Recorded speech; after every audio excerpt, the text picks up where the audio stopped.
Ben 10 serimize kaldığımız yerden devam ediyoruz. Başlamadan önce videoyu beğenirseniz like atmayı, ayrıca her türlü eleştiri ve önerileriniz için de yorum bırakmayı unutmayın.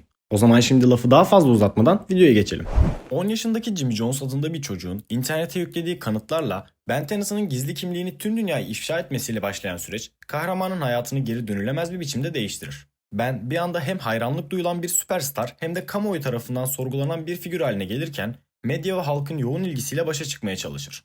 Bu sırada su baskınları ve yüksek teknoloji hırsızlıkları ile ilgili haberlerin peşine düşen ekip, karşılarında galaksinin uzak bir köşesinden gelen ve ana vatanına dönmek için umutsuzca parça toplayan bir Valvan adındaki bir uzaylıyı bulur. Bir Valvan kendisini kaçıran kişiden kaçtığını ve sadece evine dönmek istediğini iddia ederek saldırgan bir tutum sergiler.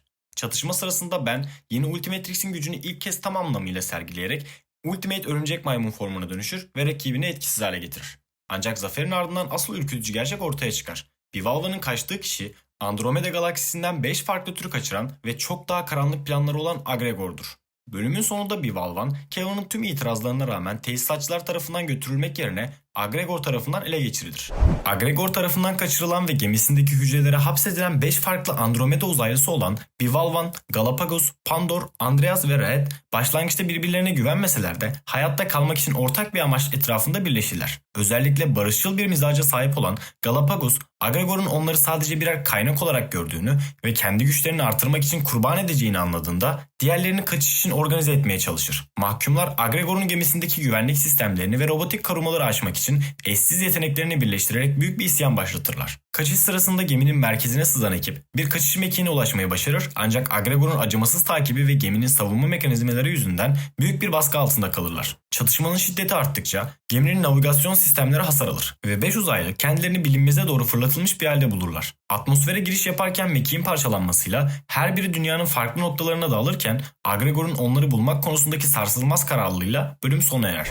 Bir sonraki bölümde Pandor, Agregor'un elinden kaçıp dünyaya düştükten sonra kendisini radyoaktif sızıntıya önleyen ağır ve zırhlı bir koruyucu kıyafetin içine hapsolmuş halde bulur. Bu zırhtan kurtulmak için her yolu deneyen ve çevresini yüksek ısı yayan Pandor, karşılaştığı insanları ve ardından Kevin'i zırhını açmaya ikna etmek için manipüle etmeye başlar. Kevin başlangıçta zırhın içindeki varlığın acı çektiğini düşünerek yardım etmeyi kabul etse de Ben ve Gwen durumun vahametini fark ederek bu girişime engel olmaya çalışırlar. Pandor'un asıl amacının serbest kalarak çevresindeki tüm enerjiyi sömürmek ve saf, kontrolsüz bir radyoaktif güce dönüşmek olduğu gerçeği ortaya çıktığında olaylar tırmanır. Bir nükleer santrale ulaşarak oradaki ısıyı ve radyasyonu emmeye başlayan Pandor, Ben'in engelleme çabalarına rağmen nihayet zırhını içeriden patlatarak gerçek formuyla gün yüzüne çıkar. Ben bu devasa enerji kütlesini durdurmak için zorlu bir mücadele verirken Pandor'un serbest kalışı aslında onu Agregor için çok daha kolay bir hedef haline getirir. Bölümün sonunda özgürlüğüne kavuştuğunu sanan Pandor, Agregor'un acımasız müdahalesiyle yeniden ele geçirilirken ekibin diğer Andromeda kaçaklarını koruma konusundaki endişelerin artmasıyla bölüm sona erer.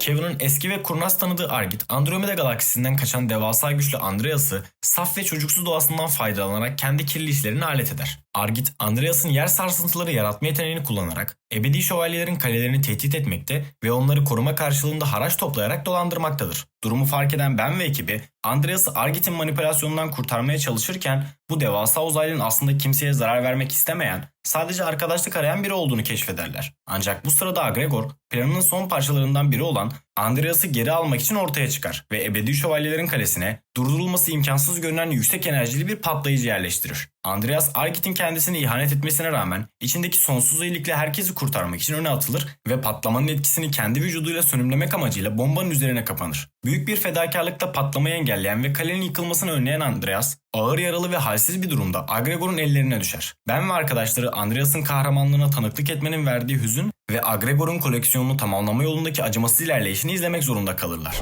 Andromeda galaksisinden kaçan son uzaylı olan Red, Agregor'un amansız takibinden kurtulmaya çalışırken Ben'in Ultimatrix'in yaydığı sinyalleri fark eder. Red, diğer 4 arkadaşının başına gelenlerden Ben ve ekibini sorumlu tutarak onlara saldırır ve çatışma sırasında Ben'in içine hapsolur. Bu durum Ben'in Ultimatrix'in kullanamamasına ve Red'in bilincinin Ben'in vücuduyla bütünleşmesine neden olur. Agregor ise Red'i ele geçirmek için saklandıkları yere ulaştığında Ben hem içindeki yabancı bilincin öfkesiyle hem de dışarıdaki devasa tehditle aynı anda mücadele etmek zorunda kalır. Kevin ve Gwen, Red'i Ben'in içinden çıkarmak için riskli bir plan yaparken Red en sonunda Ben'in aslında bir düşman olmadığını ve Agregor'a karşı savaşan bir müttefik olduğunu anlar. Ancak tam bu sırada Agregor üstün teknolojisini kullanarak müdahale eder. Red arkadaşlarının akıbetini paylaşmamak ve Ben'i kurtarmak için kendini feda etmeye çalışsa da Agregor'un durdurulamaz gücü karşısında yetersiz kalır. Red'in de Agregor tarafından ele geçirilmesiyle 5 Andromeda uzaylısının tamamı artık avcının elindedir. Bu bölümde Agregor ele geçirdiği 5 Andromeda uzaylısını yanına alarak Los Salodat'taki terk edilmiş bir askeri üsse yerleşir ve buradaki eski bir makineyi tutsaklarının güçlerini tamamen emmek için yeniden yapılandırır. Ben, Gwen ve Kevin düşmanlarını durdurmak için üste sızdıkları sırada karşılarında beklenmedik bir şekilde Azmuth ve Profesör Paradox'u bulurlar. Azmuth, Agregor'un amacının sadece güç çalmak değil, 5 farklı DNA'yı kendi bünyesinde kusursuzca birleştirerek tanrısal bir güce ulaşmak olduğunu ve bunun tüm evren için geri dönülemez bir tehdit oluşturduğunu açıklar. Zaman daralırken Ben, Agregor'un laboratuvarına ulaşmak için elinden gelen her şeyi yapar ancak karşısındaki savunma sistemleri ve Agregor'un stratejik zekası ilerlemelerini yavaşlatır. Makine tam kapasite çalışmaya başladığında 5 uzaylı acı içinde enerjilerini Agregor'a aktarmak zorunda kalır. Ben en güçlü formlarıyla müdahale etmeye çalışsa da dönüşüm sürecini durdurmayı başaramaz. Süreç tamamlandığında toz ve enerji bulutunun içinden 5 uzaylının yeteneklerini tek bir vücutta toplayan devasa ve korkutucu nihai Agregor formu çıkar. Sonraki bölümde Azmuth durumun ciddiyetini anlatmak üzere ekiple bir araya gelir. Azmuth, Agregor'un asıl hedefinin Profesör Paradox tarafından yaratılan ve 4 parçaya bölünerek evrenin en tehlikeli noktalarına saklanan sonsuzluk haritasını ele geçirmek olduğunu açıklar. Bu harita Agregor'un yaratılış ocağına gitmesine ve oradaki bebek bir Celeste Sapier'in güçlerini çalarak tanrısal bir varlığa dönüşmesine olanak tanıyacaktır. Bu korkunç senaryoyu engellemek isteyen Ben, haritanın ilk parçasını bulmak için bir tarafı kavurucu sıcak, diğer tarafı ise dondurucu buzlarla kaplı olan Mikliliti gezegenine doğru yola çıkarlar. Gezegenin zorlu doğasında ilerlerken tapınağı koruyan iki başlı devasa bir uzay ejderhasıyla karşılaşan ekip hem alevlerle hem de buz fırtınalarıyla mücadele ederek ilerler. Tapınağın derinliklerine sızdıklarında ise onları ölümcül tuzaklar beklemektedir. Bu süreçte Gwen, zehirli bir okla yaralanarak büyük bir tehlike atlatır. Tam haritaya ulaşacakları sırada karşılarına çıkan Ultimate Agregor, sahip olduğu yeni yetenekle ekibi kolayca püskürtür. Ben, arkadaşlarının zarar görmesine ve Agregor'un kibrine duyduğu büyük bir öfkeyle sahip olduğu güçleri sonuna kadar kullanarak rakibine karşı acımasız bir saldırı başlatır. Ancak Ultimate Agregor'un 5 farklı uzaylıdan aldığı kombine güçler Ben'in tüm hamlelerini boşa çıkarır. Agregor haritanın ilk parçasını soğukkanlılıkla ele geçirip tapınaktan ayrılırken ekip sadece onun arkasından baka kalır. Sonsuzluk haritasının ikinci parçasının peşindeki Agregor'un izini süren Ben, neredeyse tamamen sudan oluşan Piskis gezegenine ulaşırlar. Gezegene vardıklarında tesisatçı Magister Pike ile karşılaşan ekip buranın büyük bir felaketin eşiğinde olduğunu öğrenir. Gezegeni bir Arados'tan yer çekimi çarpanı Agregor tarafından çalındığı için Piskis dağılmakta ve yaşamı mümkün kılan su kütleleri uzay boşluğuna sızmaktadır. Agregor'un harita parçasını almak için gezegenin dengesini kasten bozduğunu fark eden Ben, su altındaki bu tehlikeli ortamda hareket edebilmek için yüzden çene formuna dönüşerek derinliklere dalar. Ekip gezegenin merkezindeki çekirdek odasına ulaştığında Agregor'u harita parçasını elinde tutarken bulur. Ancak düşmanların sahip olduğu yeni ve üstün yetenekler karşısında mücadele etmek her zamankinden daha zor bir hal alır. Gezegenin tamamen parçalanmasına saniyeler kala Ben, Agregor'un peşinden gitmek ile milyonlarca canlıyı kurtarmak arasında kritik bir seçim yapmak zorunda kalır. Kahramanlık içgüdüsüyle hareket ederek önceliği gezegeni hayatta tutmaya veren Ben, çekirdeği stabilize etmeyi başarırken Agregor bu kargaşadan yararlanarak ikinci parçayla birlikte kaçmayı başarır.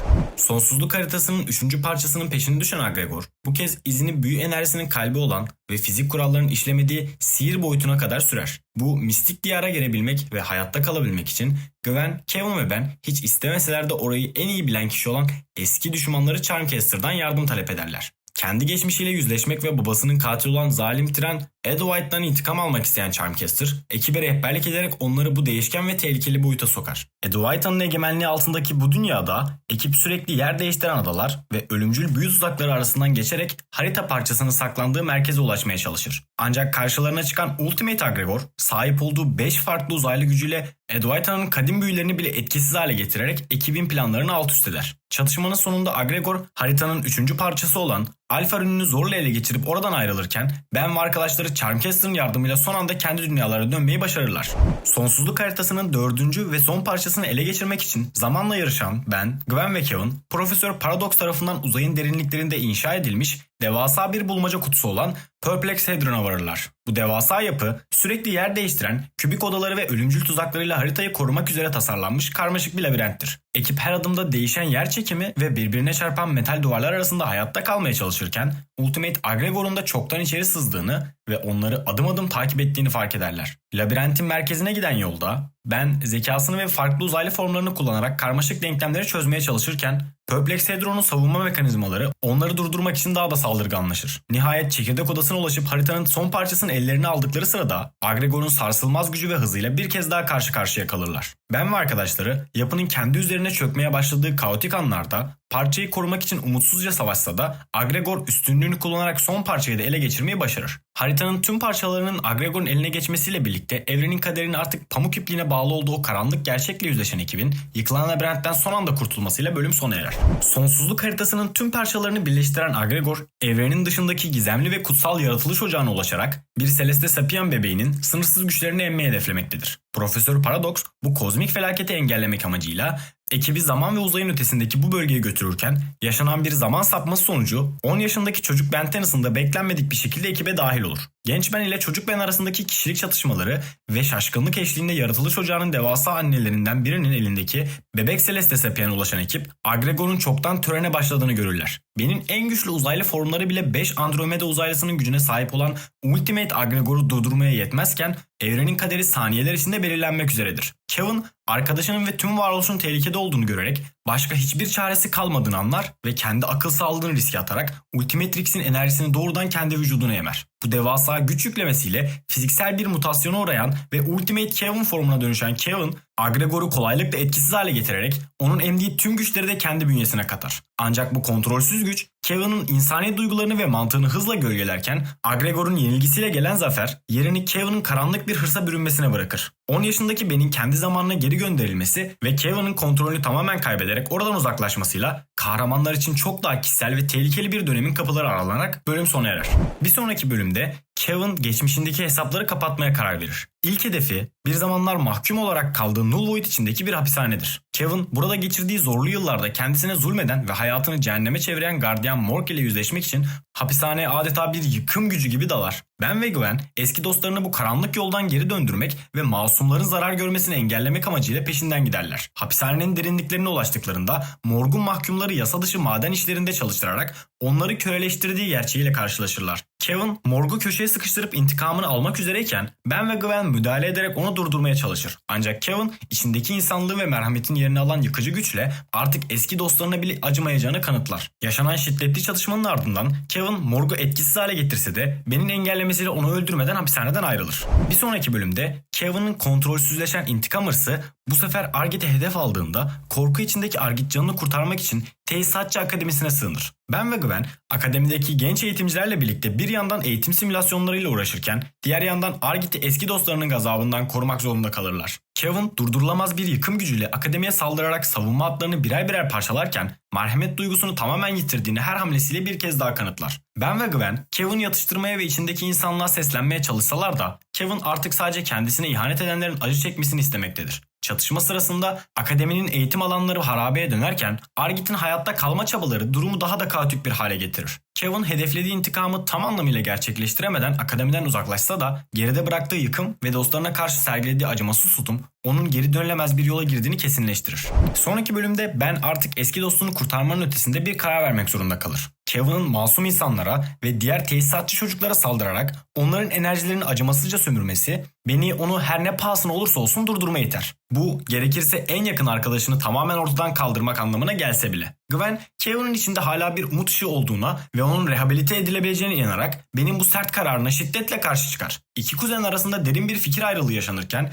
Ben, Kevin'in emdiği devasa enerjiyi geri çekebilmek için hiç istemediği bir müttefike, enerji emme konusunda uzman olan ancak güvenilmezliğiyle bilinen Darkstar'a başvurur. Darkstar ile yapılan bu karanlık ittifak, Gwen'in Ben'e olan güvenini sarsar. Ancak Ben evrenin güvenliği için duygularını bir kenara bırakmaya kararlıdır. Bu sırada Kevin, Alan Albright gibi eski dostlarını avlayarak güçlerini çalmaya devam ederken insani duygularından tamamen arınmış bir canavar gibi hareket etmektedir. Ben ve Darkstar, Kevin'i tuzağa düşürmek ve enerjisini boşaltmak için karmaşık bir cihaz üzerinde çalışmaya başlarlar. Gwen ise Ben'i bu infaz planından vazgeçirmek için son bir çabayla Kevin ile tek başına yüzleşmeyi dener. Ancak aldığı sert karşılık durumun vahametini bir kez daha gözler önüne serer. Birinci sezonun final bölümünde ekip Kevin'i durdurmak için Los Celadot'taki laboratuvarda son hazırlıklarını tamamlarken Cooper da enerjiyi Kevin'in bedeninden ayıracak olan devasa makineyi stabilize etmeye çalışır. Ben eski dostunu tuzağa çekmek için kendisini yem olarak kullanır ve Kevin mekana ulaştığında aralarında serinin en sert hesaplaşmalarından biri başlar. Kevin'in çoklu uzaylı yeteneklerine karşı Ultimate Eko formuna dönüşen Ben, stratejik ses dalgaları ve sonik saldırılarla Kevin'i makinenin tam merkezine itmeyi başarır. Makine çalıştırıldığında Kevin'in ruh sağlığını bozan ve onu bir canavara dönüştüren tüm çalıntı enerjiler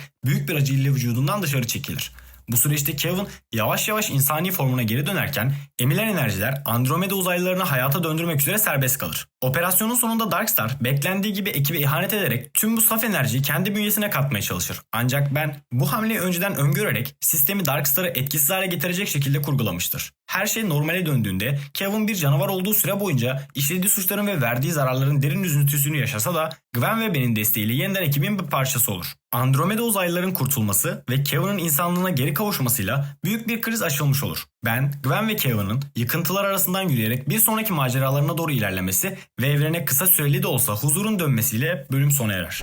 İkinci sezonun bu bölümünde ebedi şövalyelerin kadim bir mührü kazara kırmasıyla boyutlar arası bir boşluktan gelen ve zihinleri kontrol edebilen tekinsiz bir varlık olan Lukubra serbest kalır. Gwen bu varlığın yaydığı karanlık enerjiyi ve zihninde yankılanan fısıltıları hissederek Ben ve Kevin'i şövalyelerin kalesine doğru harekete geçirir. Kaleye ulaştıklarında Lukubra'nın çoktan birçok şövalyeyi kontrol altına aldığını ve onları kendi amaçları doğrultusunda köleleştirdiğini görürler. Madde içinden geçebilme ve görünmezlik yeteneklerine sahip olan yaratık, Gwen'in büyük güçlerini kendi enerjisiyle baskılayarak onu da ele geçirmeye çalışır. Ben arkadaşını korumak için en güçlü formlarıyla müdahale etmeye çalışırken Lukubra'nın fiziksel saldırılardan ziyade zihinsel bir yıkım peşinde olduğunu fark eder. Çatışma sırasında Ben ve Kevin yaratığı durdurmak için stratejik bir işbirliği yaparken Gwen kendi iradesini kullanarak Lukubra'nın zihin üzerindeki hakimiyetini kırmayı başarır. En sonunda yaratık geldiği karanlık boyuta geri gönderilse de bu olayın çok daha kadim ve evrensel bir tehdit olan Dagon'un geri dönüşüne dair ilk işaretler olduğu anlaşılır. Bölümün sonunda kalenin yıkıntıları arasında beliren gizemli bir ihtiyarın uzaktan onları izlemesi ve yaklaşan büyük savaşın huzursuzluğuyla bölüm sona erer. Ebedi şövalyeler binlerce yıllık bir sessizliğin ardından yeniden birleşerek dünya üzerindeki tüm uzaylı varlıkları temizlemek amacıyla arınma hareketini başlatırlar. Sir George'un kadim idealleri doğrultusunda hareket eden şövalyeler, masum aileleri ve sığınmacı uzaylıları ayrım gözetmek için hedef alarak büyük bir kaos yaratırlar. Ben, Gwen ve Kevin bu zulmü durdurmak için harekete geçtiklerinde karşılarında Driscoll liderliğindeki modern silahlarla donatılmış devasa bir ordu bulurlar. Çatışma sırasında Pierce, şövalyelere boyun eğmeyi reddederek onlara karşı kahramanca dirense de sayıca üstün olan düşman kuvvetleri karşısında trajik bir şekilde yenilgiye uğrar. Bu kayıp bende derin bir öfkeye yol açar ve yeni uzaylı formu Idol'a dönüşerek şövalyelerin savunma hatlarını tek başına yerle bir eder. Ben şövalyelere bir daha masum bir canlının kılına bile zarar verirlerse karşılarında tüm evrenin gücünü bulacaklarını ihtar ederek onlara geri çekilmeleri için son bir şans verir. Genç kahramanın bu sert uyarısının yarattığı sessizlik ve ebedi şövalyelerin geri adım atmasıyla bölüm sona erer.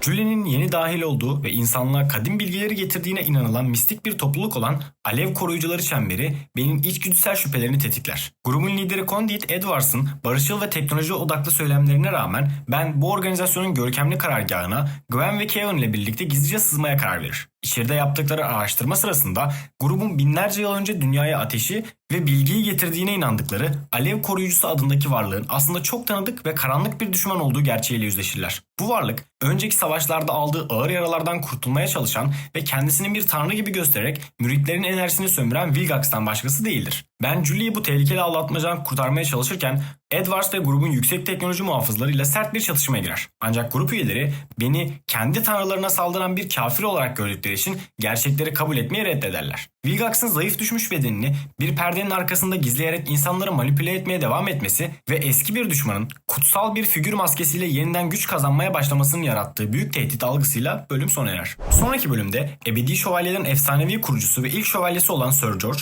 yüzyıllar süren sessizliğini bozarak tüm şövalye klanlarını kadim bir amaç uğruna yeniden bir araya getirir ve modern dünya ile mistik tehditlerin kesiştiği noktada liderliği ele alır. Sir George'un asıl hedefi Dagon adındaki boyutlar arası iblisin dünyaya geri dönmesini engellemek ve onun müritleri olan Alev Koruyucularını tamamen ortadan kaldırmaktır. Ben, Gwen ve Kevin, şövalyelerin bu topyekün savaş hazırlığını fark ederek Alev koruyucularının karargahına ulaştıklarında karşılarında hem Sir George'un ordusunu hem de hala bir tanrı gibi tapılan Vilgax'ı bulurlar. Sir George, Vilgax'ın aslında Dagon tarafından bir piyon olarak kullanıldığını fark eder ve aralarında epik bir güç gösterisi başlar. Çatışma sırasında George elindeki kadim kılıç Ascalon'un muazzam gücünü sergileyerek Ben ve ekibini hayrete düşürürken Azmoth'un da bu kılıcın yaratıcısı olduğu gerçeği ortaya çıkar. Ben, George'un fanatik tutumu ile Dagon'un yaklaşan karanlığı arasında bir denge kurmaya çalışsa da Vilgax'ın sinsi planları ve şövalyelerin durdurulamaz saldırıları kaosu daha da derinleştirir. Azmoth, George'un elindeki Ascalon'un ve boyutlar arası kadim iblis Dagon'un gerçek köken hikayesini açıklamak üzere ekiple bir araya gelir. Yüzyıllar önce Azmoth evrenin temel kuvvetlerini ve enerjisini manipüle edebilecek kadar güçlü olan Ascalon'u evrendeki düzeni sağlamak amacıyla yaratmıştır. Ancak bu muazzam güç Azmoth'un sevgilisi Zenith'in ona olan güvenini kaybetmesine ve onu terk etmesine neden olmuştur. Kılıcın gücünü merak eden bir başka varlığın Ascalon'u çalması ve boyutlar arasındaki bariyeri yırtmasıyla Dagon dünyamıza sızmış, o dönemde genç bir şövalye olan George ise kılıcı tesadüfen bularak Dagon'u yenmiş ve onu kendi boyutuna mühürlemiştir. Azmoth kılıcın bir faniye ait olamayacak kadar tehlikeli olduğunu savunarak Ascalon'u geri isterken Sir George yaklaşan Dagon tehlikesini sadece kendisinin ve bu kılıcın durdurabileceğine inanarak geri adım atmayı reddeder. Ben bu iki kadim ve inatçı figür arasında diplomatik bir yol bulmaya çalışırken bir yandan da Ultimatrix'in bu kozmik çatışmadaki yerini sorgular. Azmoth'un kendi geçmişindeki hatalarla yüzleşmesi ve George'un ölümsüz bir savaşçı olarak taşıdığı ağır yükün detaylandırıldığı bu bölümde Dagon'un mührünün tamamen kırılmak üzere olduğu gerçeği ve yaklaşan nihai savaşın kaçınılmazlığının yarattığı ağır atmosferle sona erer. Dagon'un bu boyuta geçişini engelleyen son mühürlerin de zayıflamasıyla evrenin kaderini belirleyecek olan büyük savaş artık kaçınılmaz bir noktaya ulaşır. George, tüm dünyadaki ebedi şövalye klanlarını tek bir bayrak altında toplayarak Dagon'un müritleri olan Esoterika ordusuna karşı topyekün bir saldırı başlatır. Bu sadece bir çarpışma değil, insanlığın varoluş mücadelesidir. Ben, Gwen ve Kevin bir yandan şövalyelerin fanatik ve acımasız yöntemlerini dizginlemeye çalışırken diğer yandan her geçen saniye sayıları artan boyutlar arası istilacıları durdurmak için ön saflarda yer alırlar. Savaşın kalbinde Dagon'un fiziksel bir form kazanabilmesi için bir kapı görevi gören Vilgax, karanlık enerjinin etkisiyle daha da korkutucu bir güce bürünür. George elindeki kadim kılıç Ascalon ile binlerce yıllık düşmanını sonsuza dek yok etmek için ilerlerken Ben hem müttefiklerini hem de düşmanlarının yarattığı bu devasa yıkımın ortasında dengeyi kurmaya çalışır. Çatışma sırasında Ben Ultimate formlarının gücünü son sınırına kadar kullanırken Gwen'in büyü yetenekleri ve Kevin'in stratejik müdahaleleri ekibin hayatta kalmasını sağlar. Bölümün doruk noktasında mühürlerin bulunduğu kaleye yapılan devasa saldırı sonucunda savunma hatları çökmeye başlar ve gökyüzü Dagon'un gelişiyle kızıl bir renge bürünür. George'un sarsılmaz iradesiyle Vilgax'ın sinsi planlarının çarpıştığı o anlarda büyük finalin sadece bir adım uzakta olduğu ve artık hiçbir şeyin eskisi gibi olmayacağı gerçeğiyle gerilim zirveye tırmanır. Büyük finalin ilk kısmında boyutlar arası bariyerler tamamen çöker ve kadim iblis Dagon dünyamıza sızmaya başlar. Gökyüzü karanlık bir enerjiyle kaplanırken Dagon'un sadık müritleri olan Estorik ordusu insanlığı köleleştirmek için küresel çapta bir saldırı başlatır. Ben, Gwen ve Kevin, George ve ebedi şövalyeleriyle yan yana gelerek bu kozmik istilaya karşı son bir direniş sergiler. Savaşın merkezinde Dagon'un gücünü kendi emelleri için kullanabileceğine inanan Vilgax, Dagon tarafından elçi olarak seçilir. Dagon, Vilgax'a muazzam bir enerji yükleyerek onu devasa ve her zamankinden çok daha korkutucu bir forma dönüştürür. Ancak Vilgax bu gücü sadece bir hizmetkar olmak için değil, Dagon'u saf dışı bırakıp onun yerine geçmek için istemektedir. George elindeki Ascalon ile Vilgax'ın karşısına dikilirken iki kadim gücün çarpışması çevredeki her şeyi yıkıma uğratır. Ben bu kaotik savaşta Ultimate formlarını kullanarak esoterik akımlarını durdurmaya çalışır. Gwen, Dagon'un zihinsel saldırılarına karşı ekibi korumak için büyük kalkanlarını en üst seviyeye çıkarırken Kevin tesisatçı teknolojisiyle düşman savunmalarını zayıflatır. Bölümün en kritik anında Dagon'un fiziksel varlığı dünyada tamamen ortaya çıkmaya başlar ve devasa bir dokunaçlı varlık olarak gökyüzünde belirir. George'un tüm tecrübesine ve Ascalon'un gücüne rağmen Dagon'un mutlak varlığı karşısında çaresiz kalmaya başladığı ve Vilgax'ın sinsi planının son aşamasına geçtiği o dehşet verici anla bölüm sona erer. Bu destansı final bölümünde evrenin kaderi pamuk ipliğine bağlıdır. Dagon fiziksel formunda dünyaya ulaşmışken efsane George kadim kılıcı Ascalon ile binlerce yıllık düşmanına karşı son saldırısını gerçekleştirir. Ancak Dagon'un muazzam gücü karşısında George trajik bir şekilde can vererek toza dönüşür. George'un düşüşüyle birlikte pusuda bekleyen Vilgax sinsi planını devreye sokar ve hazırlattığı devasa makineyle Dagon'un tüm enerjisini kendi bünyesine katar. Artık bir tanrının gücüne sahip olan Vilgax karşısında Ben George'un geride bıraktığı Ascalon'u eline alarak Ultimatrix'in gücüyle kılıcın kozmik enerjisini birleştirir. Gökyüzünde yaşanan sarsıcı düellerin sonunda Ben kılıcı kullanarak Vilgax'ın içindeki Dagon enerjisini söküp alır ve onu eski formuna döndürerek etkisiz hale getirir. Zafer kazanılmış olsa da asıl zorlu sınav bu noktada başlar.